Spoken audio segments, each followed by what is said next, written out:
Selamat pagi dan salam sejahtera. Kembali lagi bersama saya Muhammad Syamil Izwan. Selamat pagi dan salam sejahtera. Kembali bersama saya Muhammad Syamil Izwan, pemberita Anda di Sidang Soalan Rakyat.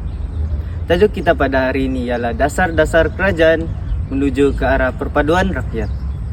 Mari ikuti bersama saya, kita soal rakyat. 2 hours later. Selamat pagi Encik. Boleh saya interview? Selamat pagi, boleh. Soalan pertama, boleh Encik terangkan tentang dasar sosial negara?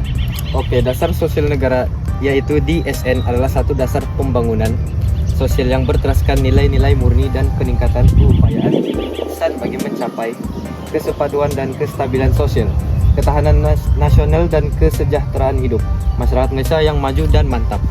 Selain itu, dasar ini yang diluluskan oleh Kabinet pada 19 Februari 2003 bermatlamat mewujudkan masyarakat Malaysia yang maju dan mapan dari aspek sosial, ekonomi dan teknologi. Seterusnya, setiap anggota masyarakat berpeluang untuk memperkembangkan potensi diri secara optimum dalam persekitaran sosial yang sihat berdasarkan ciri-ciri bersatu padu, berdaya tahan, demokratik, bermoral, bertoleransi, progresif, penyayang, adil dan saksama. Oke, terima kasih. Bagi soalan yang kedua, apakah objektif umum dasar sosial negara? Antara objektif umum dasar sosial negara ialah menjamin setiap individu, keluarga dan komuniti tanpa mengira kumpulan etnik, agama, budaya jantina dan fahaman politik serta wilayah dapat menyertai dan memberi sumbangan kepada arus pembangunan negara serta menikmati kesejahteraan hidup secara berterusan.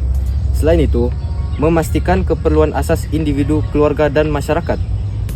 Seterusnya, membangun dan memperkasakan insan sepanjang hayat. Dan akhir sekali, memperkukuh dan membangunkan sistem sokongan sosial dan perkhidmatan sosial dan menjana sinergi multi sektor. Terima kasih. Oke, telah sama-sama. menjawab soalan kita hari ini. Oke. Bye. Assalamualaikum Kak, boleh saya interview? Waalaikumsalam, boleh. Oke. Terangkan tentang dasar kebudayaan kebangsaan. Kebudayaan merupakan keseluruhan cara hidup manusia. Dia ini berperanan penting dalam proses pembangunan negara di Malaysia, di mana kepribadian Malaysia harus dipupuk dalam usaha-usaha yang dijalankan ke arah meningkatkan pembangunan sosioekonomi dan politik. Oke, terima kasih. Bagi soalan yang kedua, apakah prinsip yang telah diterapkan oleh kerajaan berkaitan dengan dasar kebudayaan kebangsaan? Terdapat 3 prinsip. Yang pertama, berteraskan kepada kebudayaan rakyat asal rantau, yaitu merupakan pusat pemancaran, pengembangan dan warisan sejak zaman berzaman, dan dia ini ditandai oleh kegemilangan dan keagungan tamadun. Dia juga budaya Melayu juga ni pada hari ini merupakan cara hidup, lambang identiti dan asas ukuran. Yang kedua, unsur-unsur kebudayaan lain yang sesuai. Wajar diterima kebudayaan sebagai sesuatu yang dinamik, sentiasa berubah-ubah melalui proses penyerapan dan penyesuaian secara berterusan. Dan akhir sekali, Islam menjadi unsur yang penting dalam pembentukan kebudayaan kebangsaan, yaitu agama atau kepercayaan kepada Tuhan merupakan unsur penting dalam proses pembangunan negara serta pembentukan rakyat yang berakhlak dan pribadi mulia. Agama Islam memberi panduan kepada manusia dalam mengimbang dan memadukan usaha bagi mengisi kehendak emosi dan fizikal. Terima kasih Kak kerana telah memberikan kerjasama. Sama-sama. Alhamdulillah.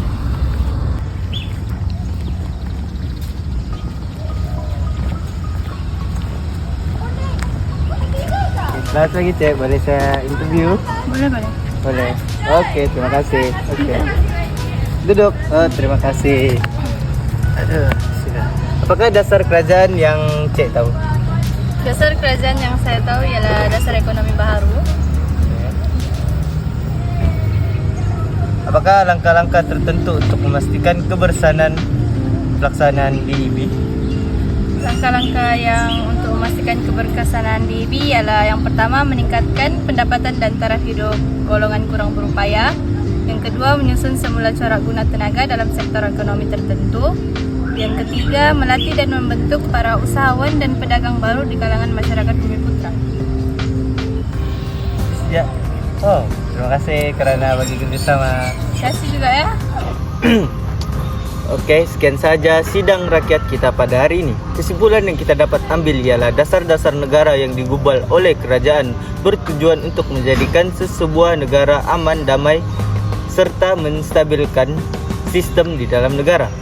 Dasar-dasar kerajaan sentiasa berubah dari masa ke semasa, mengikut pemimpin yang memimpin dalam sesuatu tempo masa. Namun matlamat dasar-dasar tersebut masih sama walaupun ada sedikit perubahan. Selepas tercetusnya tragedi 13 Mei, segala dasar yang digubal khususnya pada awal tahun 1970-an adalah berteraskan dasar ekonomi baru DIB sebagai dasar induk yang bertujuan untuk mencapai perpaduan negara. Sekian sahaja sidang soalan rakyat kita pada hari ini. Jumpa esok pagi.